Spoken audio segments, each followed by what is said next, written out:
So next week there will not be an episode of Seven Deadly Sins season 2, just to put it out there, a real quick thing, because I think so there is a show that is coming up next week which will be going on Seven Deadly Sins schedule. It's not gonna be regularly on Seven Deadly Sins schedule, but I don't remember which show it is. I don't remember. It's a show which will be coming at the same time as Seven Deadly Sin, but it'll change its schedule after the first episode is airing. But anyways, all that aside, next week no Seven Deadly Sins, and also I didn't watch the sub version, so I may get a lot of things wrong because I couldn't hang it. Like, I legit couldn't, because I waited for the sub version to come out, and then it was like, oh, here you go, 3 hours more before the sub version comes out, and I was like, yeah, I'm definitely going to watch it raw, and I went in to watch it raw because I couldn't take it. I just couldn't take the wait. It was waiting too much for me. Now, I may get a lot of things wrong, but what I saw throughout the whole episode, through all the whole 20 minutes, a quick thing to say. So the start of the episode starts off like Galan is just screaming, and most probably my guesses are he's basically cursing Meliodas because obviously Meliodas defeated him. So my guess is at that, and also Merskilla, that's what her name is. So what she says to Meliodas is kind of surprising because I also kind of read the manga after I watched the anime just to get a little glimpse of what actually what they were talking about. So that's one thing I did. So Merskilla, my guesses are not my guesses, but what she could. I'm really sorry about that, but what she says to Galan kind of surprises me because she was like, "Oh, you already know Meliodas is beyond you, right?" Because Galan was like, "Oh, send me to Meliodas right now," like he was just like, "Okay," and he was like, "Oh, if I had known Meliodas was getting this strong, I would have." And Zeldris, not Zeldris, what's the demon's name? The one with the cloth, like one with the cloth on his face. That demon. What he basically says is that if you break a law, if you break the law of the commandments, the 10 commandments, which commandment you're given to, like Galan is the commandment of truth. So if you break that law, being the commandment of truth, and you break it down, you will succumb to your own curse. That's basically what that guy says. So that happens. That was a small scene. We see that Zelrus is like, oh, we need to dominate Britannia here. We don't need to go after Meliodas only. We have to exterminate Britannia. You could see that Zelrus was talking about exterminating Britannia. So all that happens, and we move to this town, and I guess there was a festival going on. I don't know, but I think so there was a festival going on, and you could see that Mon and this chick with her, who's always with him. Mon and the other chick, Mon's Piet. I think so. That's how you say his name. The Commandment of Silence, if I'm correct. I think that's how you spell his name. I just like to call him Mon. So Mon and the chick who he always is, the other commandment who he always is with. So they both are seen over there, and we also see a little scene where the girl with the whole wrap around her neck, the whole thing, what I don't think so, like a snake thing, whole all around her, surrounding her, where already her head is popping up. Her and the who else? I don't remember, but there's one more commandment. Those two were reached to a mining worker, like where the mine there everybody's mining and stuff. That's basically it. So hell, that happens, and then everybody's surprised by Meliodas' return. Like, oh, they were like, oh, did Meliodas defeat them already? I could understand because Meliodas is like super strong now. like legit. Even Hawk later on says that Meliodas' power is 32,500, while previously his power was just 3,375, which is like a huge boost from what his power is. Like, yo, that is such a big boost. That's like 29,000 amount of power level increase.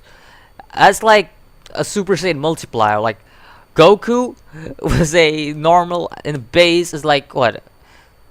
Let's take an example like a normal base is like 20,000, 50,000, something like that, and he multiplies to Super Saiyan, and then he goes like x50, and then that's a huge multiplier. That's basically what Meliodas got here, like a huge multiplier from 3,375 to 32,500, which is almost 29,000 of a multiplier, which is with 29,000 of a power level increase. That's a huge increase. That's a really huge increase.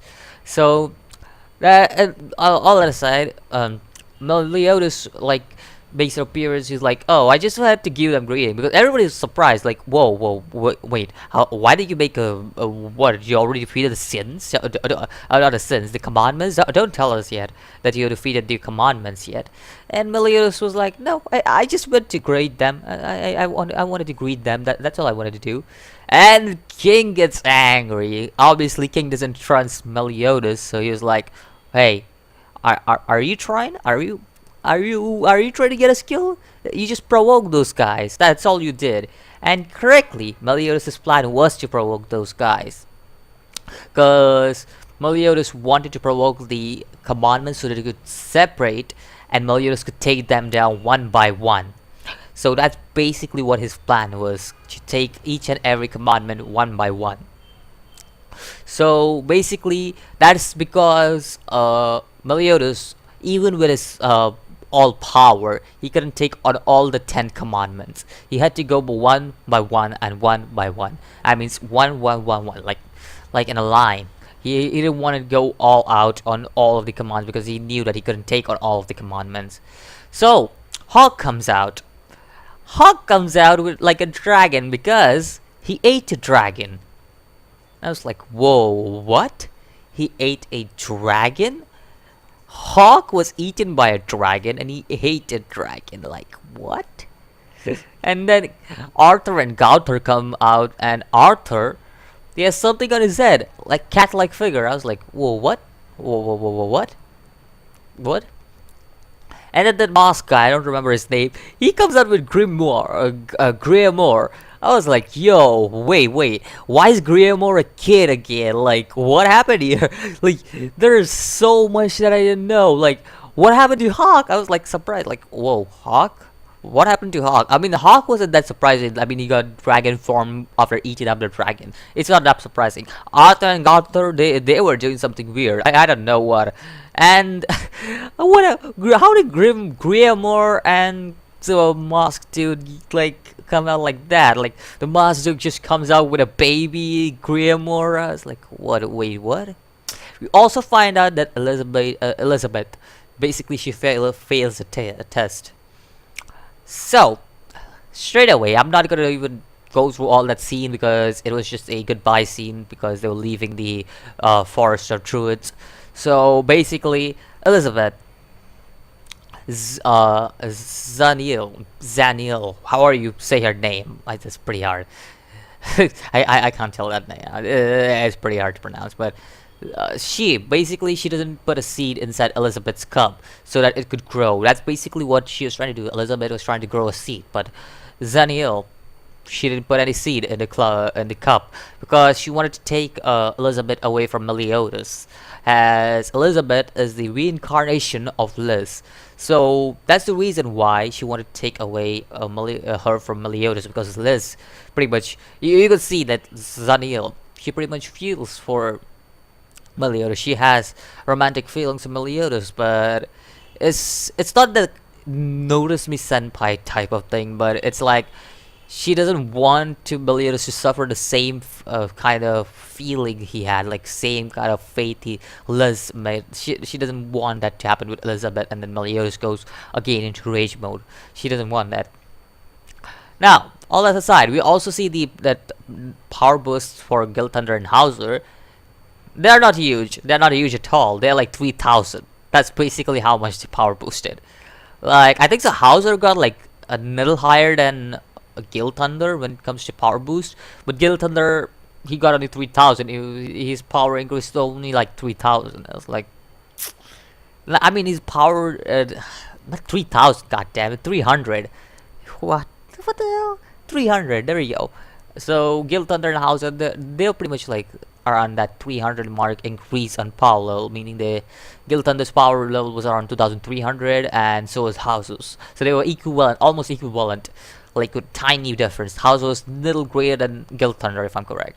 So, all that aside, now let's move on to a completely different scene, which I didn't expect at all to come in this episode. Well, I was expecting at some point, but not in this episode. Okay, so it was a surprise when every dead person was coming back to life due to some magic that Merskilla used. Everybody was coming, like all the souls will come into life, and even Galan eats one of the souls. So it was kind of surprising to see like everybody was coming back to life, and King Helbram pretty much warns King that don't let what's his name, the doggy that King has, don't let him go to the other world, because the gate between the other world and this world, the living world, has been breached. Somebody has breached the gate and somebody's bringing back dead to life. So don't let him go. And King couldn't stop him, but King separates from everybody because of that reason. And also he shit talks to Meliodas, because he's like, nah, bruh, I don't trust you. I'ma stay away from you. But they separate. King and Meliodas and everybody separate. Now all that happens, we also see Elaine comes back to life. And okay, this was kind of funny, because at first when you see Elaine, when you see in season 1, she was nothing like this. And when it comes to season 2, and you suddenly she's just blasting off what's her name? Her name, the fairy chick. Her name, I forgot her name, but she was blasting off all the fairies and everybody because they mistreated Bon. It was like, yo, what the hell just happened? Because obviously Elaine wouldn't do anything like that in season 1, and season 2 is just like suddenly she's just blasting off everybody like left and right. It's like, what are you doing? Like, what? it was a surprise for me, because I didn't expect Elaine to come back with that kind of mentality.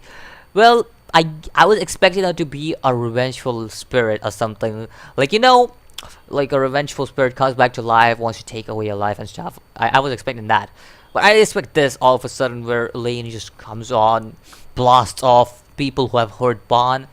It was surprising. It's really surprising to me. Now all that happens, and then Bon, he was giving Juvago a tribute, like he buried him and everything.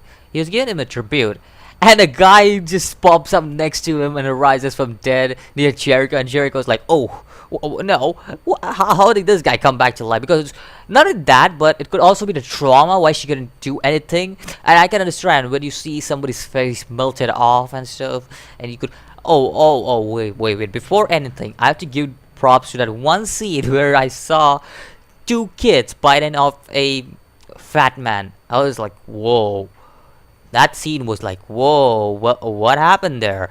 Okay, all that aside, let's talk about the Dead Rising. So it was funny because Bon just takes away Cherika and throws her away, and he's like, and this guy just blasts through Bon's chest. And Bon being immortal, it's like, did you really think you could hurt me? Like, did you really think you could hurt me? Like, I'm an immortal guy. Did you really think you could hurt me? Bruh, they don't even think you can hurt me. He just, like, crushes his head, and I was like, ooh, Bon is Bon. He just killed it. Bon just killed it. And then, out of nowhere, just as Jericho gets up again, Elaine arrives from the back, and she's doing some kind of crazy hand dance, and I was like, whoa, Why is Elaine doing a crazy hand dance like those things from the Gray Man, the giant Akumas? I was like, they do this weird poses and dance. So I'm like, Elaine was doing something like this. I was like, whoa, what? Really? That's how you gonna come in? And just Bon again throws away Jericho. It was like, yo, it was a funny scene. And it was a surprise because we also get to see a little Bon and Elaine reunion. Now, all that aside, this episode overall for me was a decent episode, and I would give it an 8 out of 10, something around that point. Um, yeah, 8 out of 10. That's basically, I think so, because I don't think so. This episode had that much of emotion. Obviously, we could see that the Zaniel scene, but it was like, really, yeah, really, like. I'm not even. I don't even know that character. She's been introduced just for like 3 episodes. Like I wouldn't get any feelings for just her being introduced with like 3 to 4 episodes. It's just like, really, I'm not getting any feels here. So that's I could understand if you guys want to get the feels, I'm cool with that. But it's just like she's just been introduced like for 3 or 4 episodes. It's not like she hasn't got that much character development as every other character. So, all that aside, we cool with this, and let me know where you scale this from 1 to 10 in the comments down below. Don't forget to like if you like my content, and don't forget to subscribe as I do more anime and gaming content. And I'll see you in the next video. As always, peace.